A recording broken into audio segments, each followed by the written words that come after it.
Hello, and welcome to another live streaming event from Royal Roads University faculty. We will be looking at another major mega event, in this case, the Commonwealth Games, which are going on right now. We're in day 6 of the 11 days. This is a large-scale event, 71 countries, nearly 5,000 athletes, 17 sports disciplines, and of course, it has special meaning for Victoria and for Canada. For Victoria, it's the 20th anniversary of the 1994 Games that were held here. And for Canada, it's a historic association that goes way back. The very first, what are now Commonwealth Games, were held in London, Ontario in 1930, then called the British Empire Games. The Games were in Edmonton in 1978, and then here in '94. So Canada and Victoria have kind of a special relationship with this large-scale event. It may not be one of the big two, the Olympics or the World Cup, but it certainly is a major sporting event, a classic kind of mega event that captures world attention, especially any of the Commonwealth and participating countries, but also people interested in the Olympics, because this tends to foreshadow a lot of the Olympic competitions that will be coming up the next time around. Canada has been doing well in this. We have a team of 265 athletes there. We are now 4th in the medal count at 31, and probably won't catch up with either England or Australia, who have more than twice as many medals as any other countries. But we're definitely performing well, and there are lots of rising stars as well as our own champion athletes competing in these games. We have 3 panelist experts with us today. They are Jennifer Walinga, who is director of the School of Communication and Culture here at Royal Roads, and is herself a veteran competitor at this level, having been part of the gold medal winning teams in 1988 and 92 in the World Championships, the Commonwealth Games, and the Olympics. And then we have Jahansoozi, who is a specialist in public relations with an MA and PhD from the University of Stirling in Scotland, not too far from where these games are taking place, a special interest, in fact. And Eugene Tomlinson from our School of Tourism here on campus, and his expertise includes 15 years in the industry, and he is a faculty member here with special interest in these mega events as tourist issues and attractions. So there are many topics that I think we all find interesting in these games, not just the competitions, but all the issues behind that. What's going on? What's the cultural and social significance, the politics, the history, the identities, the international conflicts, as well as what we actually see on the playing field. But I think that being able to look at it from a more scholarly perspective and comparative makes it, adds more dimensions than we get in the usual scores and reports. So let's begin with a question about the scale and impact. This is a very major event, and it certainly is a central kind of showcase for the Commonwealth. I'm not real clear myself what that means. So the Commonwealth Games give an identity to the Commonwealth that is very distinctive to me. How do you see the role of these games in the Commonwealth? Maybe I'll take a stab at this. You hit it right on the head when you said it sort of contributes to the identity of the Commonwealth, and it is very much about reinforcing relationships amongst the Commonwealth countries as well. So using sport as a means to share values and share identity, and to keep the Commonwealth as a family, to keep members in it as a family as well. So you do get this every so many years, every 4 years, the Commonwealth countries coming together and celebrating achievements across all the different nations that you see there today. So it is very much about reinforcing the identity, the linkages, the historical significance, as well as what it means today and the shift in attitudes and values. It does seem like there's a kind of a split in the world audience. Commonwealth people and non-Commonwealth people. Yes, absolutely. And I'd always lived among non-Commonwealth people.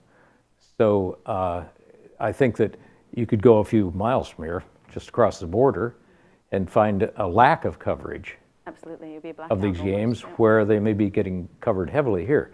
But the U.S. doesn't have athletes in these games, so what do they talk about? So I think there is an interesting identity between the games and the Commonwealth itself that way. Yeah, yeah. And that's fine. I mean, I want to pick up on the word family. It's really about giving this family of countries an opportunity to identify around this concept of being part of a Commonwealth, just as the Pan American Games are, though, or any games, the Pride Games, right? Any kind of game that brings a group of people with shared interests together is, I think, a wonderful opportunity to highlight these kinds of things about relationships and connections and everyone aspiring towards something and challenging each other towards something that's about social capacity. Mm-hmm. Well, and as Julie was also saying about, it's a real reflection of not only the past and the history of the Commonwealth, but it's also what's going on today. Like if you look back at the '94, the Commonwealth Games, that was the first time that South Africa, after the apartheid, had been a part of the Commonwealth Games, and it was the last time that Hong Kong was a part of the Commonwealth Games. Yes. Just before the reintegration with China. So, and just as the ones in Glasgow right now are a real reflection of what's going on today. And I think Julia has been looking at some of that as well. Yeah, with the referendum and Yes, the issues around that. As a Scot, for a decade at least, how do you read, this has a special meaning in Scotland today because of the political situation. It does. I mean, throughout the coverage of the games from the political side, you won't see very many politicians at all mentioning the referendum. But it is the elephant in the room. It's very much so. Could you explain the referendum? The referendum is about Scotland's independence, and on the 18th of September this year, Scots have anybody living in Scotland, and they have to have been living there for a particular amount of time, and as long as they have the varied citizenships, but they have to have the residency permit to be in the UK, but they get to go to the polls and answer a question, either yes or no, on whether they think Scotland should be an independent country. And that's pretty much the question that they are going to be voting on. Initially, the Scottish government wanted two questions, whether it was, should Scotland be an independent country, or should it have more devolved powers? But that got kiboshed by Westminster. So they're stuck now with the one question. So it's either yes or no. And there's been quite a build-up within the referendum over the past 2 years, and a lot of mudslinging and political shenanigans going on, as you'd expect, with various propaganda stories coming through and sort of scare tactics and so on. But aside from all that, there's been campaigning that's been going on, and it comes to a head.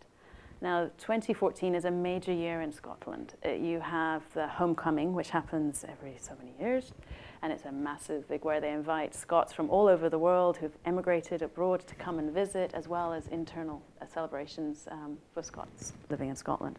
And it is a massive, massive big event. Lots of cultural events, historic events.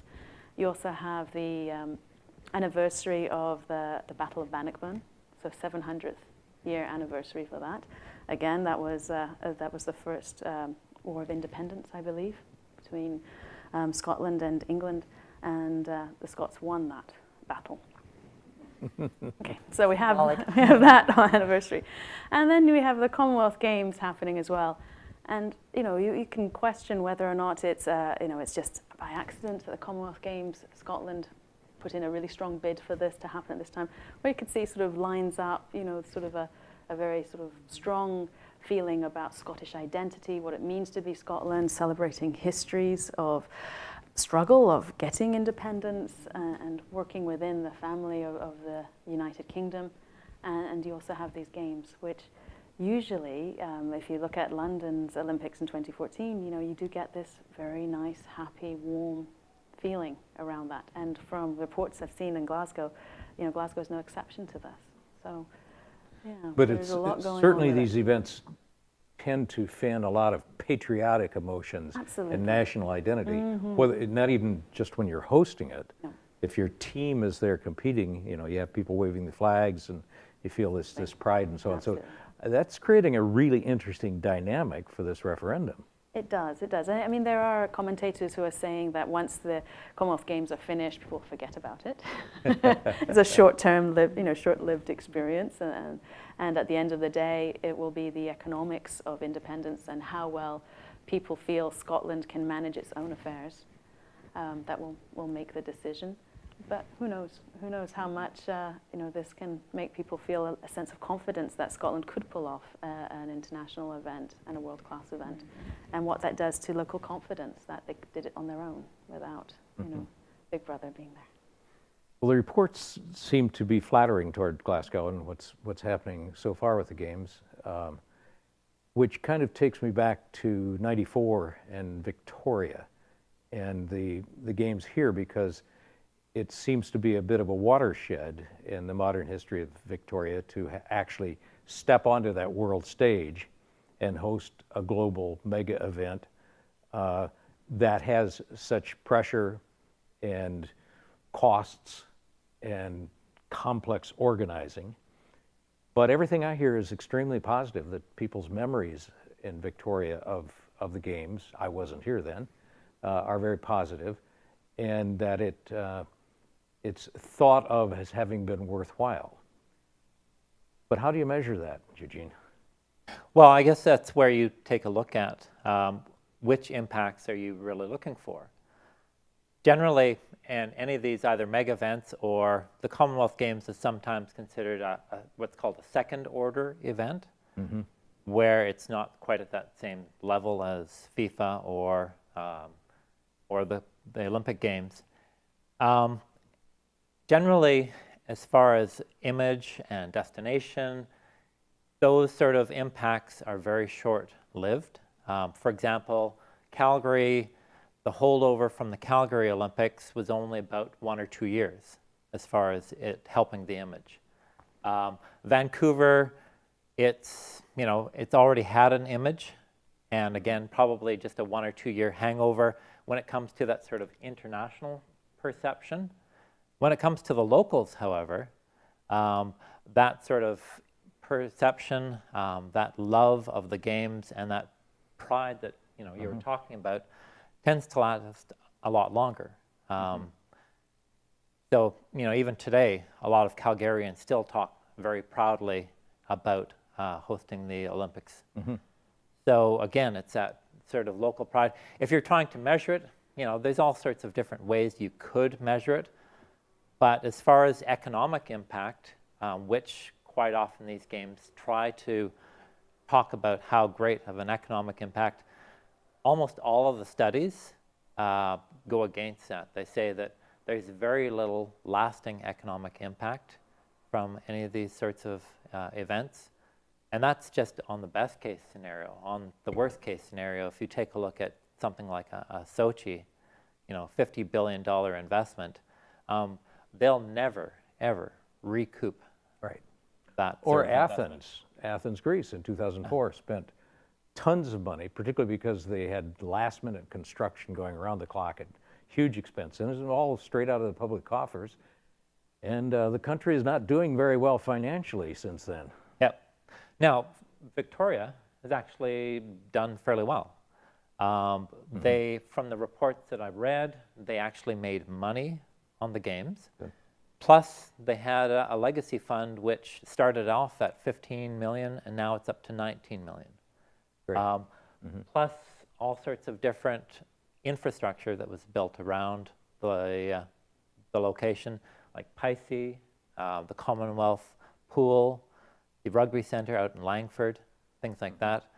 So generally, that's more where you see the impacts, the positive impacts coming. It's in the infrastructure, it's the sort of things for the locals. And The other side of this that we quite often say is a good place to visit is a good place to live.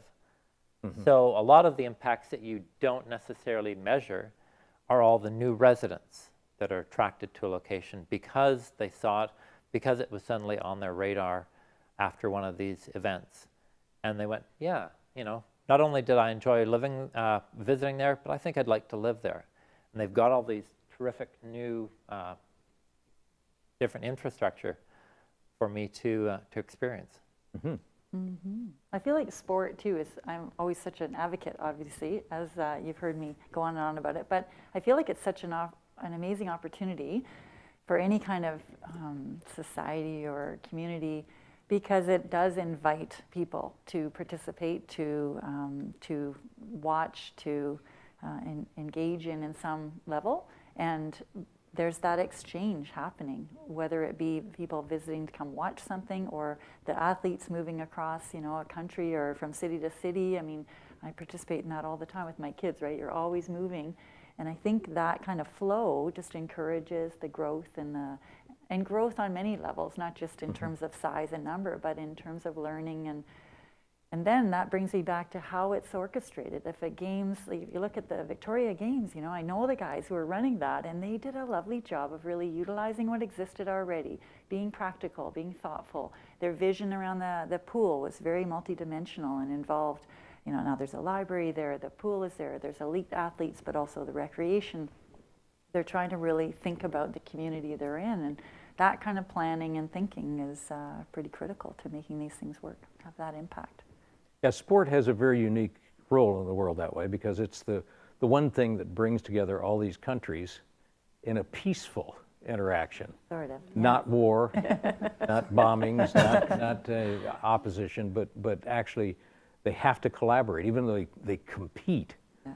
it's not fatal. It's a great model. I don't think we leverage it very well. You know, even Yeah. just how we organize them, how we plan them. You know, how many games have, like, look at 76 in Montreal, faltered because of lack of planning and coordination. But there's such an opportunity there, such potential. Even the World Cup, I think we missed the mark on so many levels with these big games and events, because we're not leveraging what they could be teaching us, what we could be gleaning from them at all. Like a fraction, I think, is what we're gaining from these things. But the potential exists, and with people like us, we could probably make a difference in the future. Well, it's interesting too, because quite often sport is that sort of that dichotomy of either it's put it that, you know, it brings out the best in us, or it's just a game. Yes. You know, and it can be so much more. Well, there's always a tension that the research tends to confirm between the degrees of patriotism and identification with the national teams that up to a point are very healthy, but then there is an extreme where you become against everybody else.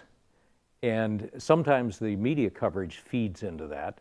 They'll get so caught up with the nation's own athletes and performance and medal counts, and oh, we aren't getting as many as we should have, and that. Whereas the point of collaborating, cooperating, and let the best person win is supposed to be what it's about, and it's really a chance for education. You know, I learn, I'm reminded of how's my friend in Cameroon doing when I watch the weightlifting woman from Cameroon, and you know, all these connections with the world. That is a very healthy impulse, but I don't think we make as much of it as we should. We could be so much more explicit, even about the Commonwealth Yes. Games. Like, what is it really? What does Yeah. it represent, and what is Yeah. it about? And whether we hype up the Commonwealth, or whether we say, hey, yes, it's a Commonwealth, but really it's just an opportunity to bring a number of countries together in another event, and you know, be explicit and intentional about our communications around these things. I think we could achieve a lot. I think it's also about social change. And that's a theme, I think, that runs through how sport is being used globally as well as nationally. And it sort of falls with it, with for example, these events in the Commonwealth Games.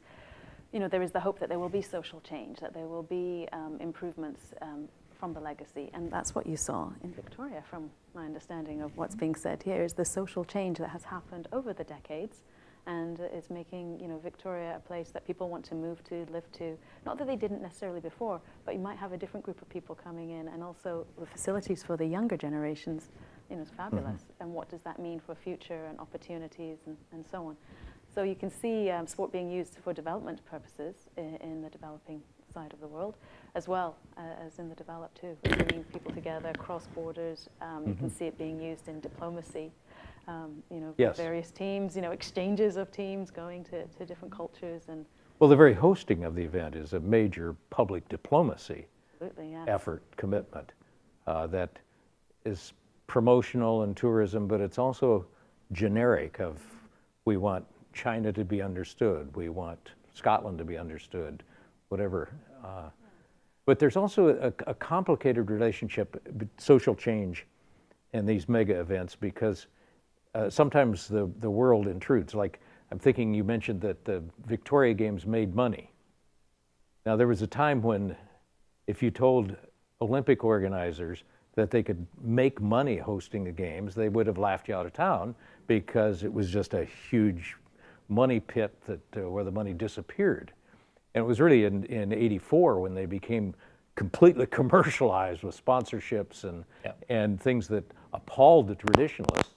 But it was a sign of the entrance of sports into the commercial world, where it's been able to thrive, but not as purely as it used to.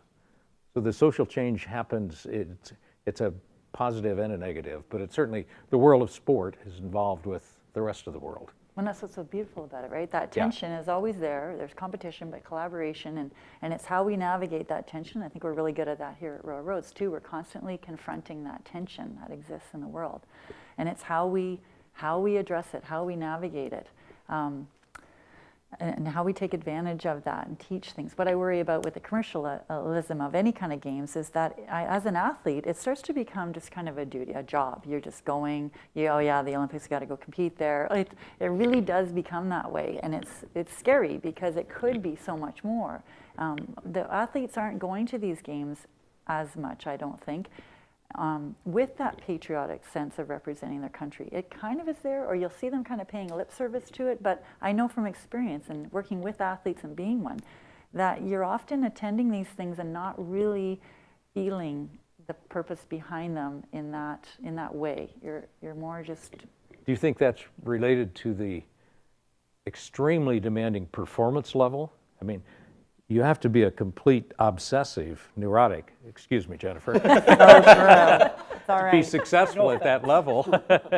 And you really need to be able to put away distractions and so on. And I would think that it's a difficult balance then to even enjoy the events that you're competing in, because there is so much pressure. I like to call it focused, but it is, and yet at the same time, you could be, educated along the road, as you mentioned the word education, where you're being taught by your coaches and the team around you about what it is you're actually endeavoring to do here, why, the purposes behind it, social change. I mean, I think the athletes we should be talking to them about that, and the whole purpose of sport and these events, and I think it's important for them to understand that, and I'm not sure we are. We get so hung up with the winning and there's nothing wrong with that either. I think that's the whole point. It's why we get so passionate. But we get too focused on that, or that we lose sight of all the other. But we do have some really wonderful examples of the athletes who do get it, and they become wonderful missionaries for good causes and the country, and people leading balanced lives, and young people becoming involved in sports. And I think all the athletes could. They all have this capacity in them, but we tend to, except for maybe like Pistorius, right? But there are so many people who have this mindset that really could enact change, and I think we're losing that opportunity with so many of those individuals. Well, it's a very difficult lifestyle they lead, under-supported and over-demanded. And I think that if they are really noble souls, they can do it all. But not everybody is. Sure. Yeah. And but again, if they are being taught, yes, question? No, just 5 minutes. Oh, thanks. That if they're being taught that the reason you're pursuing this isn't just a gold medal at the end, it's about the learning you're going to go through. So whether you're going backwards in a boat or you're twirling a ribbon or whatever it is that you're doing at this peak level, it's because it's about human capacity and development. And so to teach them that, to help them understand, you know, that, and that you're participating in the games, it's also about social change and community development, I think would just take advantage of these situations in a much more productive way. Well, I think there's a responsibility of the fan also Yes. to understand and contribute to that, to see sport in a larger context, to make it a positive force, and not just to wave flags and get excited, but to make it an occasion to appreciate the accomplishments of others as well as one's own, which is really one of the most inspiring things about these events, is you see somebody from a country you've never heard of, somebody you've never heard of, suddenly just exploding in this magnificent world-class performance, and it's breathtaking. And suddenly you have a point of identity way outside of yourself that you should really relish and build on and go with. But I'm not sure that even fans, along with the athletes, are well prepared to make the most of it. I have a great story, sorry, but I got to share this. We were in New York, my husband and I, and it was right at the World Cup, so we watched that final game, which was phenomenal, right? So close and exciting. And we went down to Times Square at the end, and there were these giant grandstands, and they had all these fans from Argentina were there, and then all the fans from Germany were above them, and they were in these two distinct kind of quadrants. But the game was well over. They were still partying and cheering, and like they didn't want to stop, and all together. It was so beautiful. Oh, that's great. Yeah. Yes. But I was also thinking, as you were saying about the fans, it's so critical that they celebrate not just the gold medals, or not just the medals, but the attendance. And so it is a matter of educating not just the athletes, but the rest of the public about what's this all about.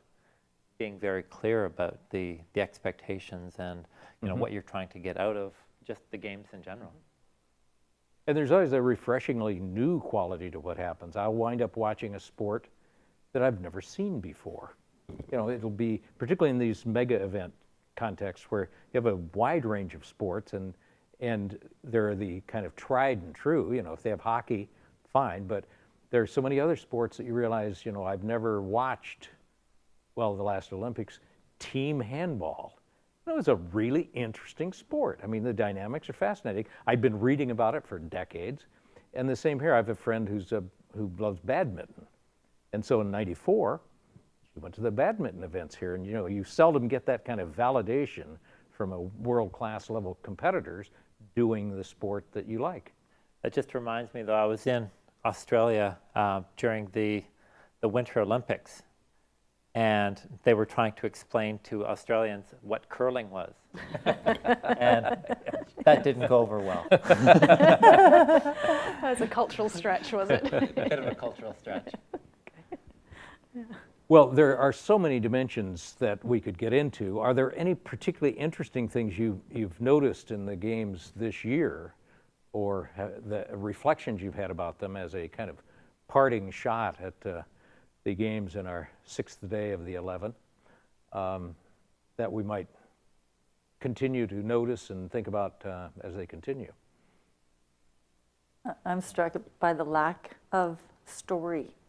Oh, yeah? I feel like I just openly, well, it was a miracle to even get a bit of coverage, and it didn't come for a few days, and suddenly they started to report The which? the other coverage on lack of coverage. Yeah. on the games, and then it was always just this person won, or this person got a gold or a bronze, and it was just kind of recounting the results, which I found very boring. Yeah, I'd there's like not to much see of the some stories story. behind it. Yeah.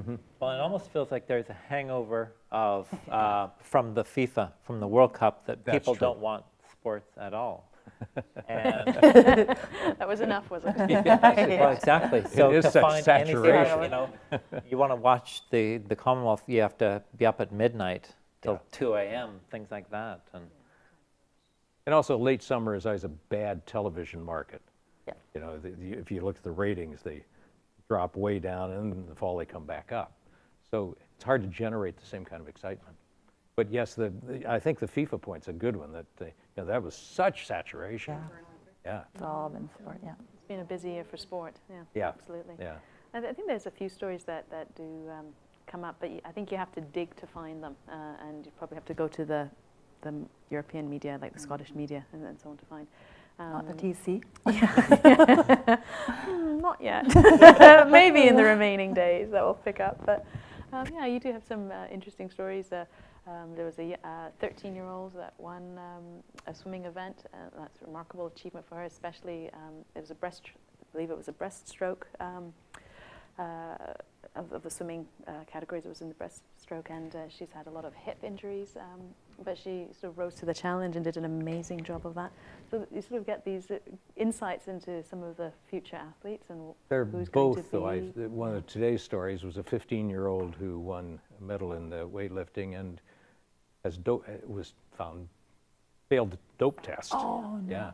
So you get inspired and then you get let down. They go up Yeah. and down. It's the emotional journey, isn't it, of these games? But, yeah. Well, I want to thank everybody for your great attention and for coming by. And I hope that the brilliant insights of our panelists have been of use to you. And we'll look for you again when we do another of these live streaming events. I hope you find them useful and give us whatever feedback you can. Thank you. Thanks. Great.